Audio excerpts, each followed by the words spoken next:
anak semakin dewasa mungkin semakin sadar dirinya ya, posisi dirinya mungkin itu. Coba dari boleh. Ini saya pulang masuk tapi belum masuk ya. Jadi kesulitan itu apa yang terjadi dengan siswa kita, hasil observasi saya adalah kesulitan dari background keluarga. Karena bagaimanapun suka tidak suka pembentukan karakter dimulai dari keluarga. Maaf, siswa kita kebanyakan Aceh dan Masri yang notabene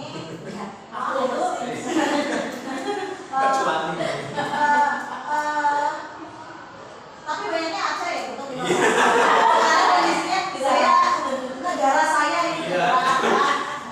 Ketika kita berbicara kondisi keluarga saja, misal kamu jangan keluar malam, sementara oleh orang tuanya berisik aja nggak apa-apa.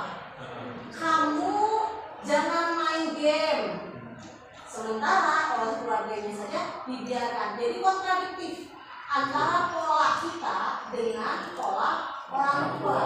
Contoh, cita-cita itu beda ya. Jangan aku kalau ditanya, iya kamu cita-citanya untuk apa? Jadi kemek bu. Oke, saya hargai apapun profesinya, betul? Dari apa? Dari supir bu. Kenapa kamu pengen jadi kemek? Orang cita-cita dokter, makanya tinggi. Ini kok sangat simpel sekali. Nggak mau bu kalau jadi supir tanggung jawab, takut kecelakaan nanti aku harus tanggung jawab. Karena kan cuma dibanding gitu doang. Sesederhana itu pola pikir mereka. Ketika ditelusuri siapakah orang tuanya, sesederhana itu pula orang tuanya. Sama dengan backgroundnya, pendidikan pun.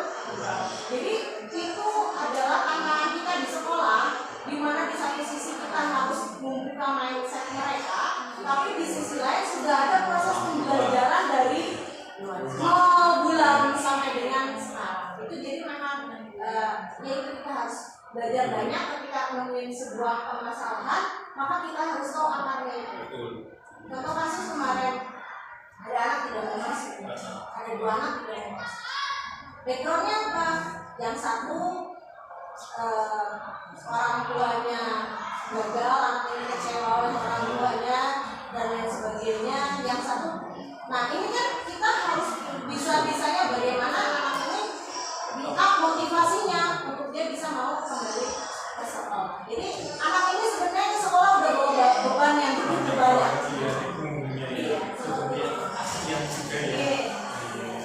Betul sekali tadi disampaikan Bu Yani. Saya jadi teringat sebuah cerita dari Mahatma Gandhi itu. Jadi pernah suatu waktu itu Mahatma Gandhi ditemui oleh seorang ibu yang membawa anak. Ini mungkin hampir ceritanya mirip ini. Ini anaknya nggak boleh makan garam. Iya, nggak boleh makan garam. Nah, orang tua tersebut datang ke Mahatma Gandhi minta tolong untuk dinasihati anak ini nggak boleh makan garam. Jawabannya Mahatma Gandhi apa? Silakan pulang dulu 2 minggu lagi baru kesini. Kita orang awam nggak tahu di balik jawaban itu seperti apa ya. Ternyata setelah 2 minggu orang tua dan anaknya tersebut datang lagi ke Mahatma Gandhi. Dari Mahatma Gandhi-nya cuma bilang biasa bahasa Jawanya ya, lo jangan garam gitu ya.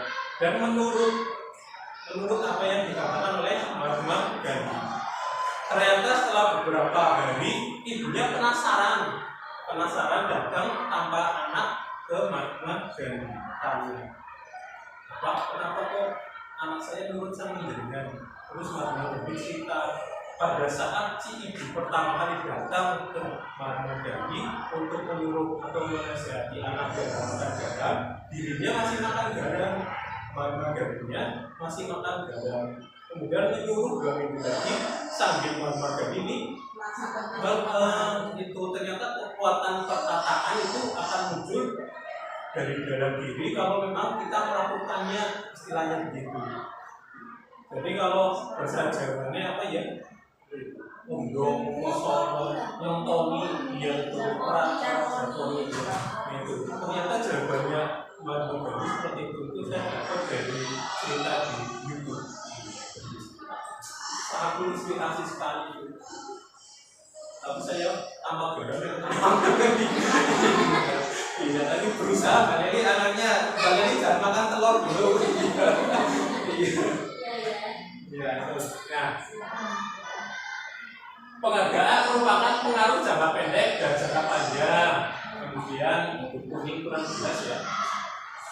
tidak efektif karena implikasi, karena ada syarat jikanya.